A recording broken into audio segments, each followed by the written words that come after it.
Please subscribe and don't forget to press the bell icon to get notified whenever we upload a new video.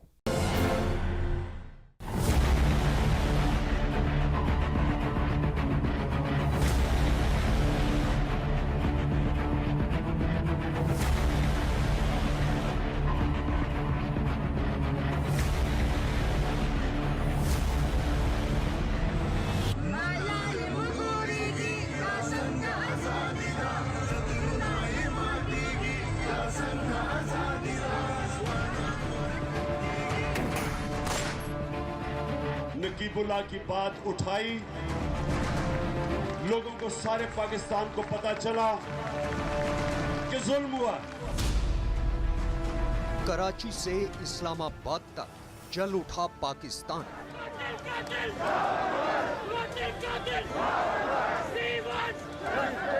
Pakistan में गूंजे बगावत के नारे।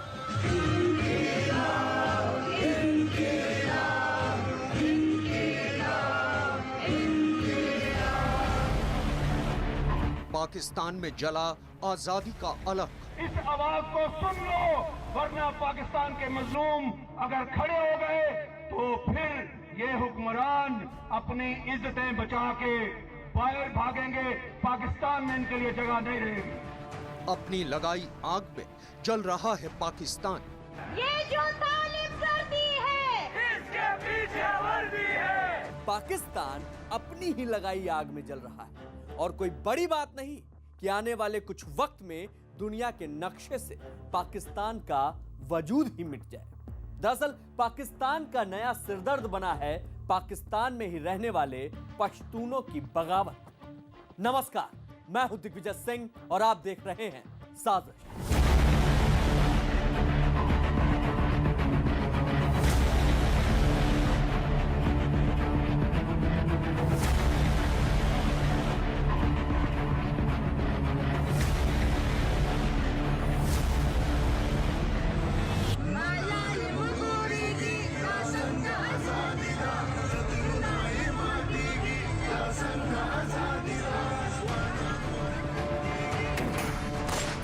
पाकिस्तान के retired general Abdul Qadir Baloch कहते हैं कि वज़ीरिस्तान को हमने बतौर नर्सरी दहशतगर्दी के लिए बनाया क्योंकि हमें ज़रूरत थी कि अफगानिस्तान में एक महाज हो।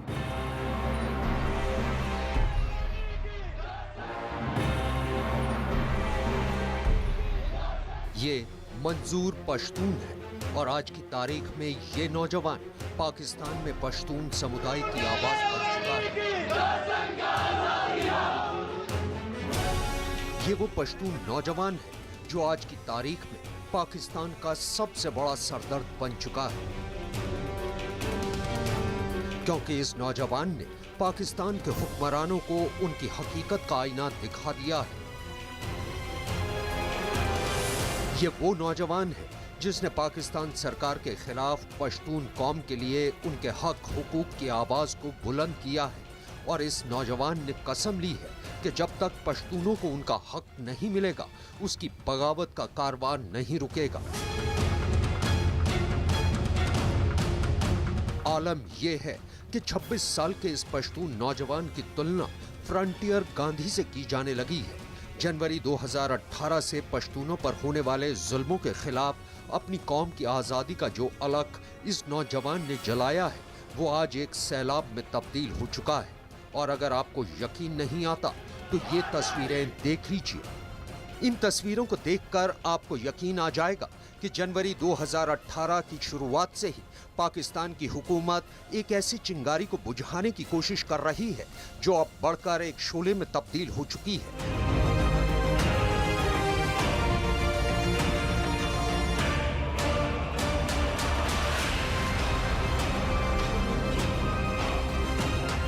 और बगावत के इन शोलों की तपेश पाकिस्तान की राजधानी इस्लामाबाद में भी महसूस की गई।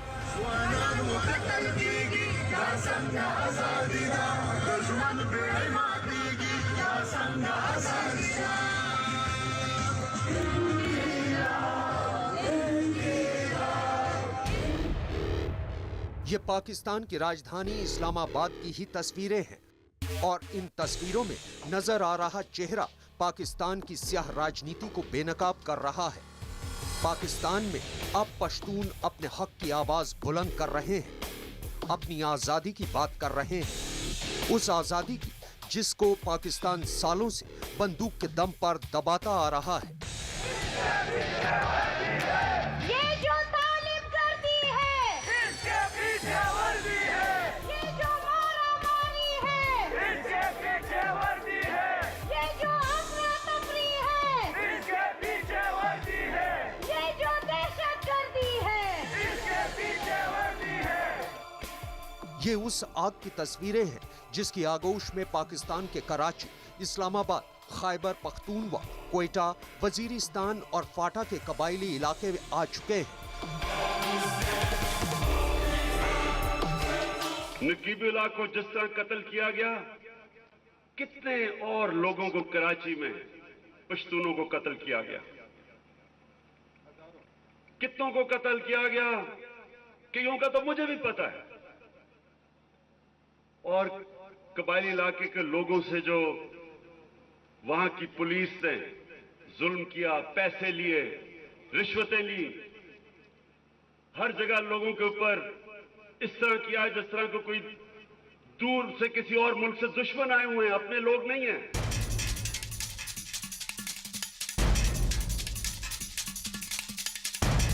हुक्मरान सुन ले कि ये मत समझो कि ये लोग 2-3 दिन यहाँ इकट्ठे होंगे फिर वापस चले जाएंगे। अगर आपने इनका मुतालबा तस्लीम ना किया तो ये पाकिस्तान के हर शहर में फैल जाएंगे, हर शहर में धरना होगा, हर जगह पे ये नारा होगा, जीना होगा, मरना होगा, धरना होगा, धरना होगा, जीना होगा, मरना होगा, धरना होगा, धरना होगा, जीना होगा, मरना होगा, धरना होगा, धरना होगा। इन दिनों पाकिस्तान में आजादी के नारों और तरानों की गूंज गूंज रही है और इस गूंज की वजह बना है एक कत्ल। दरअसल एक बेगुनाह शख्स के कत्ल ने बरसों से पाकिस्तान की सेना के जुल्मों को सह रहे पश्तून समुदाय को एक कर देश की सरकार के खिलाफ खड़ा कर दिया।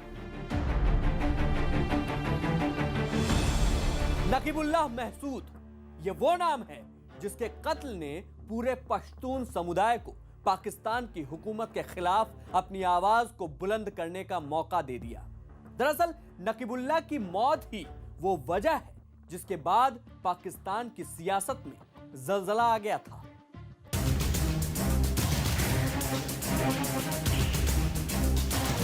पाकिस्तानी फौज ने 3 बंदों को मौलाए अदालत शहीद किया।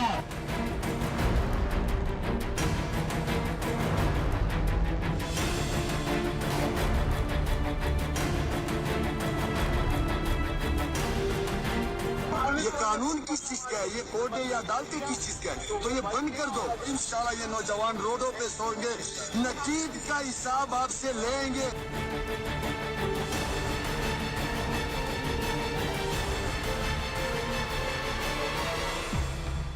ये नकीबुल्लाह और नसीमुल्लाह महसूद है।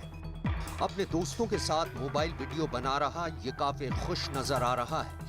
लेकिन आज नकीबुल्लाह के दोस्त तो मौजूद हैं, लेकिन उनके साथ नकीबुल्लाह नहीं है। दरअसल 12 जनवरी 2018 को पाकिस्तान के कराची शहर के मलीर इलाके में encounter specialist SP Rao Anwar Ahmed और उनकी टीम ने नकीबुल्लाह को उसके 3 साथियों के साथ एक एनकाउंटर में मार गिराया था। कराची पुलिस के मुताबिक नकीबुल्लाह तहरीक तालिबान का एक आतंकी था और कराची में किसी बड़ी आतंकी वारदात को अंजाम देने की फिराक में था। लिहाजा जैसे ही उन्हें नकीबुल्लाह और उसके साथियों के बारे में जानकारी मिली तो उन्होंने नकीबुल्लाह को उसके साथियों समेत मार गिराया।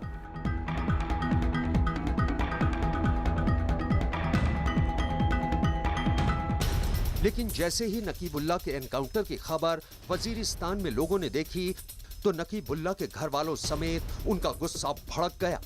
नकीबुल्लाह के परिवार के मुताबिक नकीबुल्लाह कोई आतंकी नहीं था, बल्कि कराची शहर में अपने कपड़ों की दुकान चलाता था और वो 3 जनवरी 2018 से लापता था। नकीबुल्लाह के परिवार के आरोप के मुताबिक कराची पुलिस ने ही नकीबुल्लाह का पहले अपहरण किया और फिर बाद में उसका एनकाउंटर कर दिया। लोगों का गुस्सा देखकर जब पाकिस्तान सरकार ने नकीबुल्लाह मर्डर केस की जांच की तो पता चला कि यह एनकाउंटर फर्जी था और इल्जाम लगा कराची शहर के encounter specialist SP Rao Anwar Ahmed पर। आपको बता दें कि कराची शहर और उसके आसपास के इलाकों में साल 2011 से लेकर साल 2018 तक 745 एनकाउंटर हो चुके हैं, जिनमें 450 लोग मारे गए और इनमें से ज्यादातर एनकाउंटर में एसपी राव अनवर अहमद और उसकी टीम शामिल रही है। मलीर में ये राव अनवर, अब जब सारी चीजें सामने आ रही हैं, 440 लोगों को एनकाउंटर में कत्ल किया अब तक, 440 लोगों को। लेकिन कमाल देखिए कि ना तो सूबे और ना ही पाकिस्तान सरकार ने कभी भी इन एनकाउंटर पर सवाल उठाए या फिर राव अनवर के खिलाफ कोई जांच की। वैसे आपको ये जानकर और भी हैरानी होगी कि जैसे ही राव अनवर अहमद को मामले में दोषी करार दिया गया तो वो कहीं गायब हो गया। कुछ ऐसा कि पाकिस्तान पुलिस उसे गिरफ्तार नहीं कर पाई और इस कत्ल की वारदात के 58 दिन बाद यानी 21 मार्च 2018 को राव अनवर अहमद ने सिंध हाई कोर्ट में सरेंडर किया था। इस दौरान उसने 23 जनवरी 2018 को देश छोड़ने की नाकाम कोशिश भी की थी। नकीबुल्लाह का कत्ल पश्तून समुदाय के लोगों का गुस्सा भड़कने की एक बड़ी वजह है, लेकिन इसके साथ साथ वो पाकिस्तान की सरकार और उसके सियासतदानों से भी गुस्से में हैं, क्योंकि पश्तूनों का मानना है कि पाकिस्तान सरकार ने पश्तूनों के साथ किए वायदों को पूरा नहीं किया, जिसकी वजह से वो आज पाकिस्तान में दोयम दर्जे के नागरिक बनकर रह गए हैं और पाकिस्तान की सेना और पुलिस मिलकर उनके ऊपर कहर बरसा रहे हैं।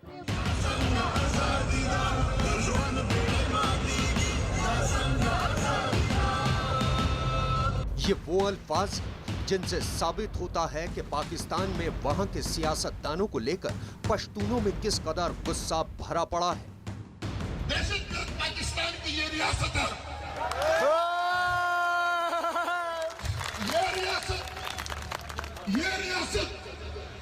ये पंजाब के एलीट क्लास की रियासत है और इस रियासत में इसी तरह जिहाद को भेजा गया, इस्लाम को भेजा गया, रमजी यूसुफ को भेजा गया, एमएल खासी को भेजा गया, बंगाली को भेजा गया, बलोच को भेजा गया, पख्तून को भेजा गया।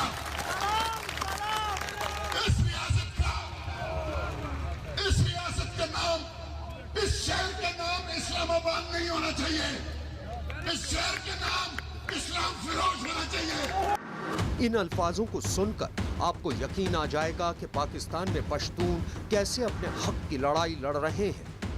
आज जवान जो सवाल कर रहे हैं कि आजादी क्या मानी रखती है, इसलिए कि हमारे आबा अजदाद ने जो कुर्बानी दी, इसलिए नहीं दी थी कि हमारे घर बार मस्मार किए जाए, इसलिए नहीं दी थी कि हमारे सीने को गोलियों से छलनी किया जाए, इसलिए नहीं दी थी कि हमारे मस्जिदों को उड़ाया जाए, इसलिए कुर्बानी नहीं दी थी कि हमारे स्कूलों को उड़ाया जाए।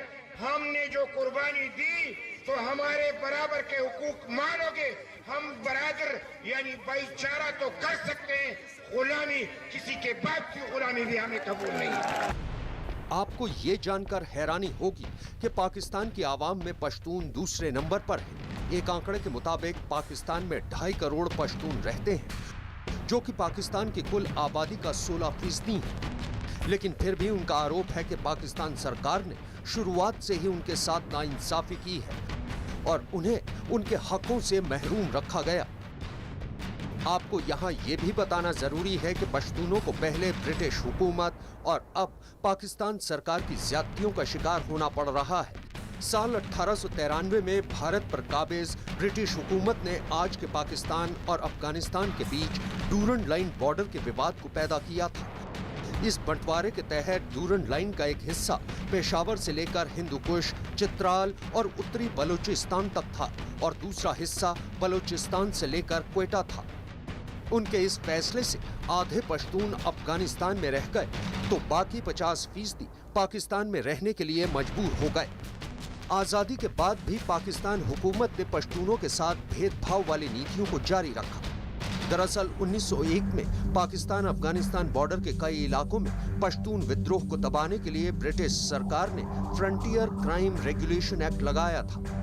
इस कानून के जरिए ब्रिटिश फौज पश्तूनों की बगावत को खत्म करना चाहती थी, लेकिन कमाल देखिए, 1947 में पाकिस्तान बनने के बाद भी वहां की सरकारों ने इस कानून को खत्म नहीं किया और साल 1973 तक इसे जारी रखा। यानी पाकिस्तान बनने के बाद भी इस कानून के नाम पर खैबर पख्तूनवा, फाटा और पाकिस्तान के कबायली इलाकों में पश्तूनों पर कहर बरपाया जाता रहा। लेकिन एक बार फिर जिस तरीके से पाकिस्तान में पश्तून अपने हक और आजादी के लिए उठ खड़े हुए हैं, उसे देखते हुए लगता है कि पाकिस्तान की सरकार को आजादी की इस अलख को बुझाने के लिए काफी जद्दोजहद करनी पड़ेगी। जब से पाकिस्तान बना है तभी से पाकिस्तान की सियासत की बागडोर देश के पंजाब सूबे के सियासतदानों के हाथों में रही है और यही वो सबसे बड़ी वजह है जिसके चलते पाकिस्तान में पश्तूनों को कभी भी उनका हक नहीं मिला। इतना ही नहीं, जब जब पश्तूनों ने अपने हक के लिए आवाज उठाई तो पाकिस्तान ने पश्तून समुदाय पर आतंकवाद का ठप्पा लगाकर उस आवाज को दबा दिया। स्वात घाटी को पाकिस्तान का स्विट्जरलैंड भी कहा जाता है। स्वात घाटी में जिस तरफ देखिए खूबसूरती मीलों तक फैली हुई है। स्वात घाटी पाकिस्तान के खैबर पख्तूनवा इलाके का एक जिला है, लेकिन साल 1969 तक स्वात एक प्रिंसली स्टेट था, यानी इसका अपना कायदा कानून था। स्वात में रहने वाले 90% लोग पश्तून हैं। 28 जुलाई 1969 को पाकिस्तान के तत्कालीन राष्ट्रपति याहिया खान ने स्वात पर कब्जा जमाते हुए उस पर अपना अधिकार कर स्वात को पाकिस्तान का एक हिस्सा घोषित कर दिया। सालों तक पाकिस्तान की सरकार स्वात की अनदेखी करती रही और इसी का फायदा उठाते हुए तहरीके तालिबान पाकिस्तान के आतंकवादियों ने धीरे धीरे स्वात घाटी पर अपना कब्जा जमाना शुरू कर दिया। तालिबानी आतंकवादियों ने स्वात घाटी के ज्यादातर इलाकों पर अपना कब्जा जमाने के बाद शरिया कानून के नाम पर लोगों पर जुल्म ढहाने शुरू कर दिए। ये वो दौर था जब पाकिस्तान की सरकार चुपचाप तालिबान के तमाशे को देख रही थी, क्योंकि वो इलाके के दूसरे आतंकी संगठनों को नाराज नहीं करना चाहती थी।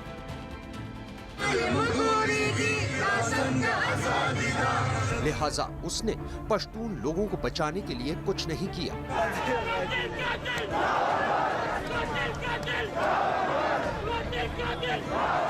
इसकी दूसरी वजह यह भी थी कि तालिबान खुद को पाकिस्तान की सेना ने ही खड़ा किया था और उसके आतंकवादियों को बाकायदा हथियार मुहैया कराए थे और ट्रेनिंग भी दी थी।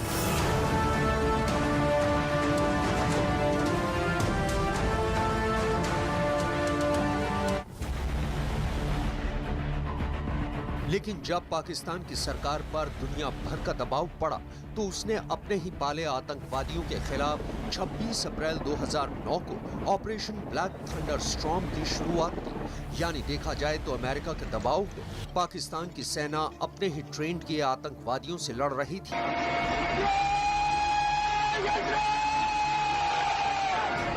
और यही पाकिस्तान की सरकार के लिए सबसे बड़ी परेशानी की वजह थी। ऑपरेशन ब्लैक थंडर स्टॉर्म का मकसद स्वात घाटी के बुनेर, लोअर दीर, स्वात और शंगला इलाकों को तालिबान के कब्जे से छुड़ाना था।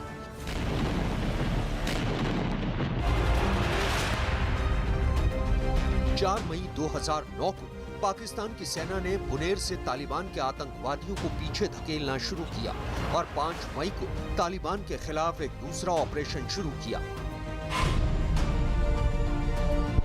5 मई 2009 को पाकिस्तान ने स्वात घाटी में ऑपरेशन राहे रस्त को शुरू किया, लेकिन तालिबान के खिलाफ पाकिस्तान सेना की लड़ने की रणनीति को देखकर एक global intelligence company straight for ने कहा था कि उसे नहीं लगता कि इस सेना के पास ऐसी लड़ाई का कोई तजुर्बा है, क्योंकि 5000 तालिबानियों के खिलाफ 15,000 पाकिस्तानी फौजी थे, लेकिन फिर भी वो उन्हें खदेड़ने में नाकाम हो रहे थे।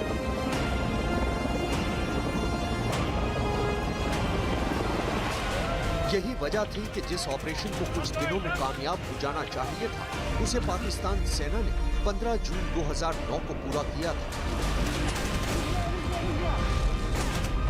यानी स्वात से तालिबान सेना को खदेड़ने में 51 दिन का वक्त लग गया। पाकिस्तान सेना की माने तो इस ऑपरेशन के दौरान उन्होंने 2000 तालिबानी आतंकियों को मार गिराया था।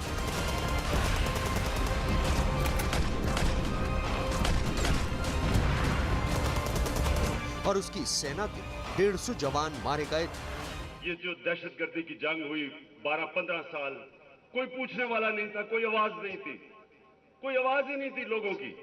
यहां से बेचारे जाते थे, पंजाब में पकड़ लेते थे, सिंध में पकड़ लेते थे।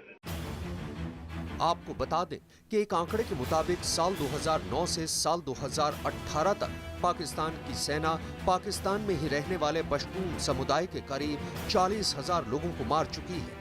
20,000 पश्तून पाकिस्तान की जेलों में बंद है।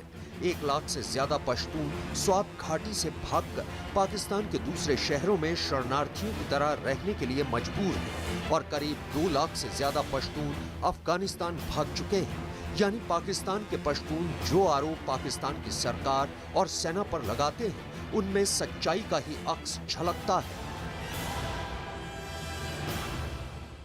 पाकिस्तान बनते ही पाकिस्तान के हुक्मरानों ने पाकिस्तान में रहने वाले पश्तूनों को अपनी साजिशों के जाल में फंसाकर उनका इस्तेमाल एक हथियार की तरह किया। इसकी सबसे बड़ी मिसाल देखने को मिली थी भारत पाकिस्तान के बीच हुई पहली जोहरा बनाया था।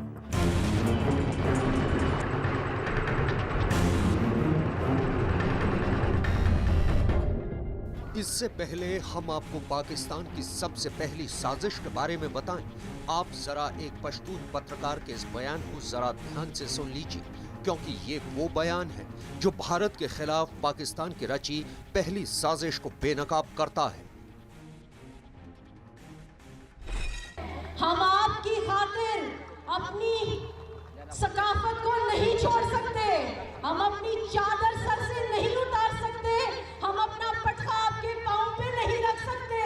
हम अपनी पहचान को सिर्फ इस डर से नहीं बदलेंगे कि हमें आप हमारे लिबास की वजह से, हमारी जबान की वजह से दहशतगर्द या इंतहा पसंद समझते हैं। हम इसी लिबास में, इसी चादर के साथ, इसी पटके के साथ अंग्रेजों से लड़े हैं, इसी के साथ आपके लिए कश्मीर फ्रंट लाइन पे जाने दिए। 22 अक्टूबर 1947 अंग्रेजों से मिली आजादी के सिर्फ 9 हफ्ते बाद ही जिन्ना के इशारे पर पाकिस्तान की तरफ से हजारों कबायलियों ने कश्मीर में उस वारदात को अंजाम दिया जिसमें हजारों बेकसूर कश्मीरियों का खून बहा, औरतों की इज्जत लूटी गई और बूढ़े बच्चों तक को नहीं बख्शा गया। लूट खसोट मचाई गई। मकसद था जैसे भी हो कश्मीर पर कब्जा। ये था पाकिस्तानी साजिश का पहला हिस्सा।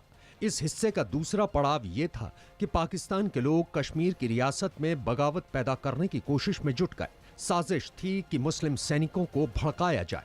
नतीजा ये रहा कि कश्मीर के जो मुसलमान कबायलियों का साथ देने लगे वो तो महफूज रहे, लेकिन जो खिलाफ थे उन्हें आतंकियों ने मौत के घाट उतार दिया। मुल्क का नक्शा बदलने की इस साजिश में हर एक घाटी को खून से लाल कर दिया गया। कश्मीर के महाराजा हरि सिंह के लिए अब कश्मीर को बचाना करीब करीब नामुमकिन सा लगने लगा। तभी उन्हें 3 रास्ते दिखाए गए। पहला यही कि जो हो रहा है उसे होने दो और अपने हाथों से कश्मीर की रियासत को पाकिस्तान के हवाले कर दो। दूसरा ये कि पाकिस्तानी कबायलियों का मुकाबला किया जाए जो कत्लेआम पर उतारू थे, और उन हालात में उनके लिए ये मुमकिन कतई नहीं था। तीसरा और आखिरी रास्ता ये था कि भारत से मदद ली जाए। जिस वक्त भारतीय सेना ने श्रीनगर में कदम रखा, कबायली श्रीनगर से बस 1 मील के फासले पर थे।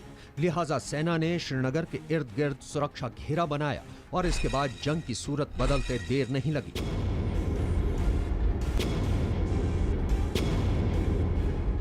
पहाड़ी मोर्चे और जंगी सामान के साथ नक्शों की कमी के बावजूद भारतीय जांबाज सैनिकों ने एक के बाद एक तमाम ठिकानों से कबायली और पाकिस्तानी घुसपैठियों को खदेड़ना शुरू कर दिया।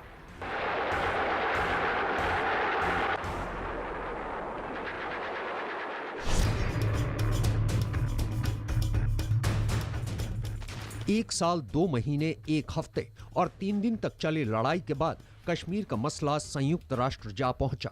इसके बाद 5 जनवरी 1949 को सीज फायर का ऐलान हुआ। तय हुआ कि सीज फायर के वक्त जो सेनाएं जिस हिस्से में मौजूद हैं उसे ही युद्ध विराम रेखा मान लिया जाए, जिसे आसान जुबान में हम सब LOC कहते हैं। इस तरह कश्मीर का कुछ हिस्सा पाकिस्तान के कब्जे में चला गया, जिसे आज हम POK कहते हैं। पाकिस्तान ने पश्तूनों को भारत के खिलाफ ही नहीं बल्कि अमेरिका के इशारे पर अफगानिस्तान में मोहम्मद नजीबुल्लाह की सरकार को गिराने और वहां से रूसी सेना से जंग लड़ने के लिए भी इस्तेमाल किया है। रूसी सेना अफगानिस्तान से चली गई और नजीबुल्लाह की सरकार भी गिरा दी गई। लेकिन कमाल देखिए, जिस तालिबान को पाकिस्तान ने मुजाहिद का नाम देकर रूसी सेना के खिलाफ खड़ा किया था, आज वही पाकिस्तान अफगानिस्तान में उसी तालिबान का इस्तेमाल अमेरिकी फौज के खिलाफ कर रहा है।